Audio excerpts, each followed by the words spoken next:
আসসালামু আলাইকুম সুপ্রিয় দর্শক, কেমন আছেন আপনারা সবাই? আশা করি ভালো আছেন। আজ আমি আপনাদেরকে দেখাবো কিভাবে 100 ওয়াট এলইডি বাল্বের ড্রাইভার সার্কিট রিপেয়ার করা যায়। বর্তমানে 100 ওয়াটের একটি বাল্ব 1000 টাকা থেকে 1200 টাকা দিয়ে কিনতে হয়, অথচ এই বাল্বটি নষ্ট হয়ে গেলে মাত্র 20 থেকে 30 টাকা খরচ করে পুনরায় রিপেয়ার করা যায় এবং দীর্ঘদিন এই বাল্বটি ভালোভাবে চলে। সেই প্রক্রিয়াটি আজকে আপনাদেরকে প্র্যাকটিক্যাল দেখাবো। আপনারা ভিডিওর শেষ পর্যন্ত থাকবেন এবং আমার চ্যানেলটিকে সাবস্ক্রাইব করবেন। চলুন আমরা কাজটি শুরু করি। প্রথমে আমরা আমাদের এই সার্কিটটিতে, এই আমার হাতে যে সার্কিটটি দেখতে পাচ্ছেন, এটা 100 ওয়াট এলইডি বাল্বের ড্রাইভার সার্কিট। এটা একটি নষ্ট এলইডি বাল্ব থেকে খোলা হয়েছে এবং সার্কিটটি বর্তমানে নষ্ট অবস্থায় আছে। তো আমরা প্রথমে সার্কিটটিতে এসি সাপ্লাই দিয়ে দেখব এটা আসলেই নষ্ট কিনা।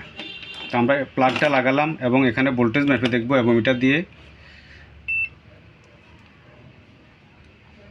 আমরা দেখতেছি এখানে 224 ভোল্ট এসি এসেছে, অর্থাৎ এবার দেখব আউটপুট পাই কিনা। আউটপুটটা ডিসিতে হবে, আমরা আউটপুটটা মেপে দেখব। আমরা দেখতেছি আউটপুট পাচ্ছে না, আউটপুট ভোল্টেজ আসতেছে মাত্র 30 ভোল্ট, অর্থাৎ এখানে 300-র উপরে ডিসি ভোল্টেজ থাকবে, নো লোড ভোল্টেজ। তো প্রথমে আমরা যখন চেক করলাম এখানে মাত্র 30 ভোল্ট এবং এক এক সময় এক এক রকম ভোল্টেজ আসতেছে, তার মানে এটা নষ্ট অবস্থায় আছে। প্রথমে আমরা কম্পোনেন্টগুলো চেক করা দরকার। তো ভিডিওটা বড় হয়ে যাবে, এই জন্য আমি ভিডিওর ভিতরে চেক করে দেখাচ্ছি না। আমি সার্কিটটি একটু আগে চেক করে দেখেছি, এখানে সবগুলা কম্পোনেন্ট আমি চেক করেছি। এই যে এটা একটা রেজিস্টর, এটা ফিউজ হিসাবে এখানে ব্যবহার করা হয়েছে।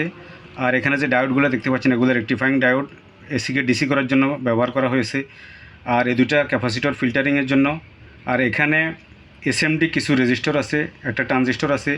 এগুলোর গায়ে যেই ভ্যালু দেওয়া আছে, আপনারা অ্যাগোমিটার দিয়ে মেপে দেখবেন। যদি সেই ভ্যালু পাওয়া যায় তাহলে ঠিক আছে, আর যদি সেই ভ্যালুটা না পায় তাহলে বুঝতে হবে এটা রেজিস্টার খারাপ, রেজিস্টার চেঞ্জ করে দিলে হবে। কিন্তু আমি এটা চেক করে মসফেটের প্রবলেম পেয়েছি, সেটাই আমরা এখন রিপেয়ার করে আপনাদেরকে দেখাবো। এই মসফেটটা হচ্ছে, এই মসফেটের নাম্বার হচ্ছে SBF4N65F। এটি একটি N চ্যানেল পাওয়ার মসফেট। এটি 4 অ্যাম্পিয়ার সাপ্লাই দিতে পারে এবং 650 ভোল্ট পর্যন্ত ভোল্টেজে এটা কাজ করে। তো আমরা মসফেটটি প্রথমে খুলে নিব। তো মসফেটটি খোলার জন্য আমরা সোল্ডারিং আয়রন ব্যবহার করব।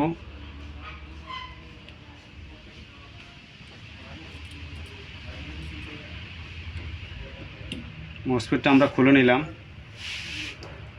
এবার আমরা সার্কিটটি পরিষ্কার করে নেব শাখা দিয়ে।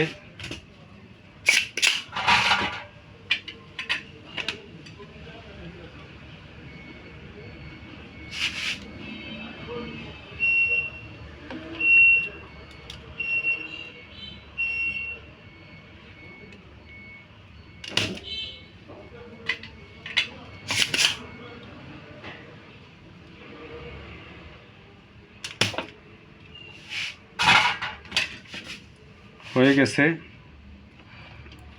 এবার আমি আরেকটা মসফেট নিয়েছি, এই মসফেটটা আমি এখানে এখন লাগাচ্ছি।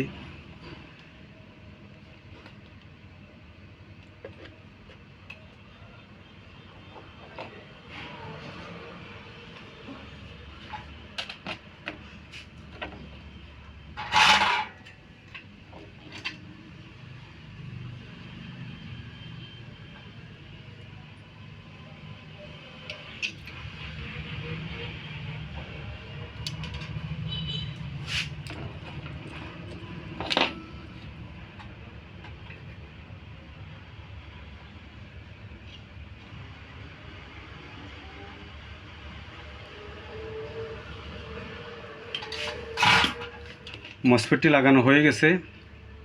এবার আমরা পুনরায়, এই মসফেটটি মূলত সুইচিংয়ের জন্য ব্যবহার করা হয়েছিল। এখন আমরা পুনরায় আউটপুটটা মেপে দেখব যে আমাদের কাঙ্ক্ষিত আউটপুটটা আসে কিনা। আমরা পাওয়ারটা আরেকবার লাগাচ্ছি। এবার আমরা ভোল্টেজ মেপে দেখব।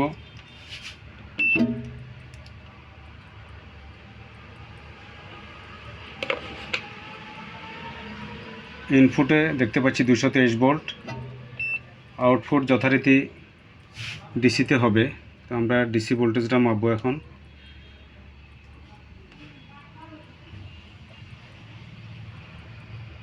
ডিসি ভোল্টেজ চলে এসছে। আমরা এবার একটা ইয়েতে লাগিয়ে দেখব, একটা এলইডি বাল্বে লাগিয়ে দেখব আমাদের সার্কিটটি সঠিকভাবে রিপেয়ার হয়েছে কিনা, কাজ হয় কিনা।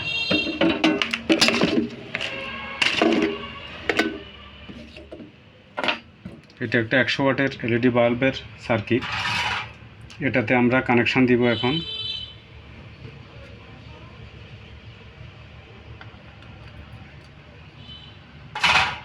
কানেকশন দিয়েছি, এবার আমরা পাওয়ার দিয়ে দেখব এটা চলে কিনা।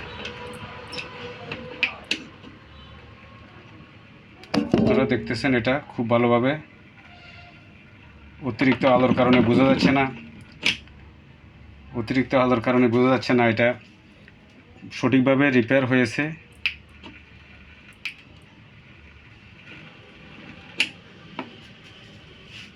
এভাবে আপনারা নষ্ট ড্রাইভারগুলা ঠিক করে পুনরায় উপযোগী করতে পারবেন। এই ড্রাইভারগুলোতে বেশিরভাগ সমস্যা হয় সুইচিং সার্কিটে। এই যে মসফেটটা, এটা সুইচিংয়ের জন্য ব্যবহার করা হয়েছে, এই সুইচিংটাই বেশি সমস্যা হয়। বেশিরভাগ ক্ষেত্রে আপনারা এই মসফেট চেঞ্জ করে দিবেন, তাহলে এই ড্রাইভার সার্কিট ওকে হয়ে যাবে। তো আপনাদের সবাইকে ধন্যবাদ ভিডিওটা দেখার জন্য, এবং এই ধরনের আরও ভিডিও পাওয়ার জন্য আমাদের চ্যানেলটি সাবস্ক্রাইব করে পাশে থাকবেন। আমরা নিয়মিত ভিডিও আপলোড করব। ধন্যবাদ সবাইকে।